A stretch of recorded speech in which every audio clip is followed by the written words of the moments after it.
Welcome, degenerates, to Place Your Bets. Our long-running podcast segment has settled in nicely here on YouTube. I'm Tyler James. He's the one and only Eric Hansen. Together, we cover Notre Dame football, recruiting, and more for InsideNDSports.com on the Rivals Network. And we also make weekly prop bets on Notre Dame games for bragging rights, but we shouldn't pretend that we're good at it the way that things have gone so far this season.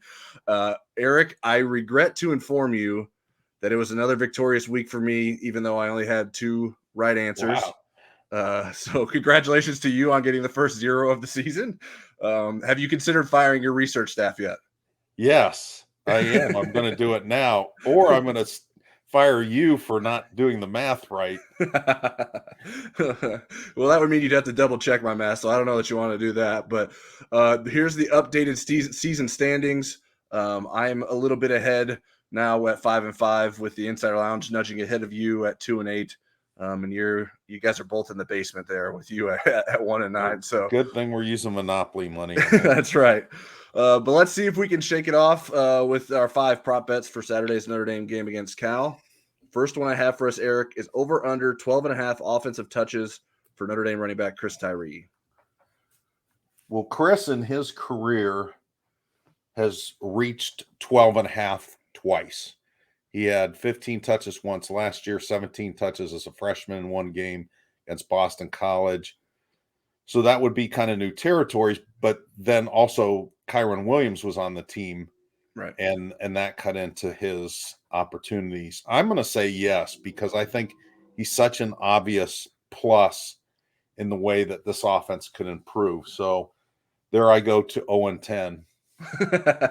Yeah, I'm going over. Brian Kelly listened to me. Marcus Freeman doesn't. That's the problem. So we gotta send these to Marcus Freeman. We'll hit him up with a link. Make sure he carves out 10 minutes of his time during the week. Right. For our people are probably looking and saying, he's dressed like a creamsicle. Did he lose a bet? Yes, I am 0-9. Well, I'm going to go over. I will say that the ones that we agreed on last week were the ones that I missed, so that may be a bad sign for me.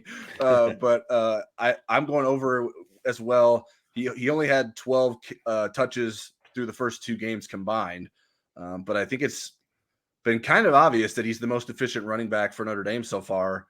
Tommy Rees expressed this week how hard it is to utilize all 3 running backs, but he was also very complimentary of Chris Tyree. So I think the involvement for Chris Tyree, at least especially when it comes to getting the ball, I know he's been getting decent amount of snaps, but getting the ball to him, I think, will be a priority. And then they'll maybe take away some touches from Audric Estime or Logan Diggs. Next one I have for us, Eric, is over under 140.5 total yards for Cal running back Jaden Ott. Well, I remember when I misspelled Jaden Donovan's name, and this kid spells it like how I misspelled her name initially.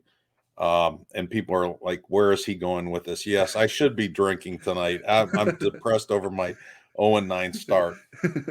Jaden Ott's a really good young running back. I don't think that Jaden Ott is going to get to that figure, so I'm going to go under. I think if Notre Dame gives up that many yards to another running back, and I realize that's rushing and receiving, right? You're not putting return yards in there. No, just rushing and receiving. Okay, then I think this defense really is in trouble. They've got to shut him down and make that offense a little bit more one-dimensional. Yeah, this was either a test to see if you had been drinking or a test to prove that I was drinking earlier. I actually, when I went back to do some research, I realized that there was an error on Cal's website. They had an error with his season stats.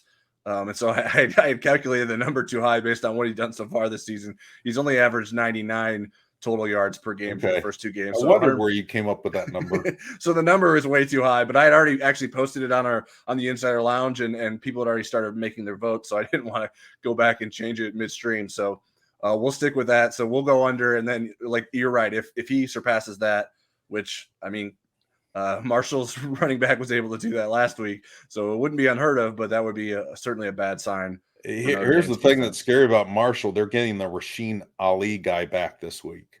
Yeah, he started practicing with them again. It will be fascinating to see how their season plays out because they looked pretty impressive against Notre Dame last weekend.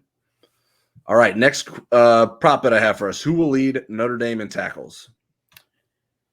Well, I believe Jack Kaiser's leading them, and it's a pretty bunched up race. The interesting thing about Kaiser is he doesn't have a ton of snaps. He's got 61 snaps, so his tackle efficiency is pretty good.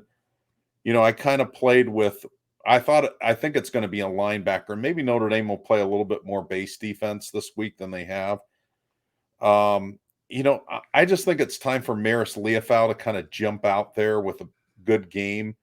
And so I'm going to put my faith in Maris Leofau this week. All right, I'm going chalk. Like you said, Jack Kaiser is the season leader with tackles so far. I believe it is 15. I don't see any reason why he wouldn't continue to be reliable. Like you said, he isn't necessarily out there all the time, but he has been very productive when he's out there, and seems to be among the most sound tacklers on the defense. So I will stick with Jack Kaiser. I think schematically he's the one guy that kind of has the scheme figured out. I don't think he makes a lot of mistakes. I think that's a fair point. All right, next one. Over under 1.5 passing touchdowns for Notre Dame quarterback Drew Pyne. I'm going to go over, kind of based on what I think the final score is going to be. I'm going to say I think he'll have 2. I think they're going to be less apt to run him on the goal line. I'm not saying that they won't, but I think that they would. Tommy Rees is going to try to use his strengths, so I think they're going to throw the ball a little bit more. So, two passing touchdowns for Drew Pyne. I am in agreement there. I'm taking the over. I don't think Drew Pyne is going to be afraid to take chances throwing the football. That may I don't not think always he's afraid of anything. Yeah, that might not always pay off for him. Yeah, but I think he can get Notre Dame's offense in the end zone twice with some touchdown passes on Saturday. So that is where I'm going for that prop bet. All right, next one. Over under 10.5 second half points for Notre Dame. Boy, they've been really bad in the third quarter, and they haven't been good in the second half, really. I think they'll get off to a strong start and then kind of glide in for in the second half. So I think it's just going to be slightly under. I'm going to say 10 second half points. So my answer is under. All right, more agreement for us. So maybe bad news, or actually maybe that would be good news for Notre Dame, because that means they're potentially going to score over 10.5 points in the second half. But I'm going to go under. Like you mentioned, in terms of the second half struggles, Notre Dame has only scored 14 second half points in the first 2 games combined, and those all came in the fourth quarter against Marshall.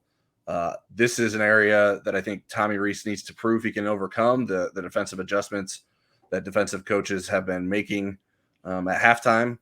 So I think I'm not sure that they're going to be able to do that this week, so that's why I'm going with under. Lastly, what is your final score prediction for Notre Dame Cal? Well, again, for our viewers and listeners, get ready to call your bookie, since I'm 1-9 on whatever I'm picking on here. I'm picking Notre Dame to win 27-20. All right, we're pretty similar. I have Notre Dame 24, Cal 20. I don't expect a lot of offensive fireworks in this one.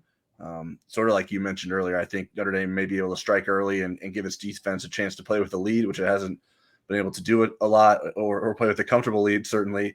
But I think this one's probably going to be a stressful one, regardless, start to finish. I think the head scratcher for me with Cal is, how did UNLV stay so close to them? Now, maybe Right. UNLV's markedly improved.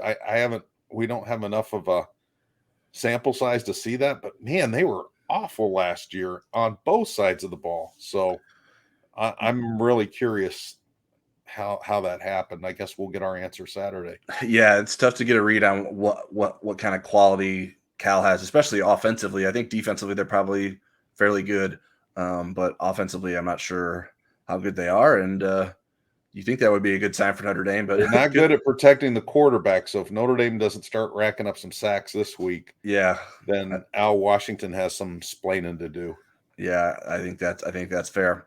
All right, that's it for Place Your Bets this week. If you're an Inside ND Sports subscriber, make sure you log your Insider Lounge to see your predictions in the comment section below as well. So go ahead and do that.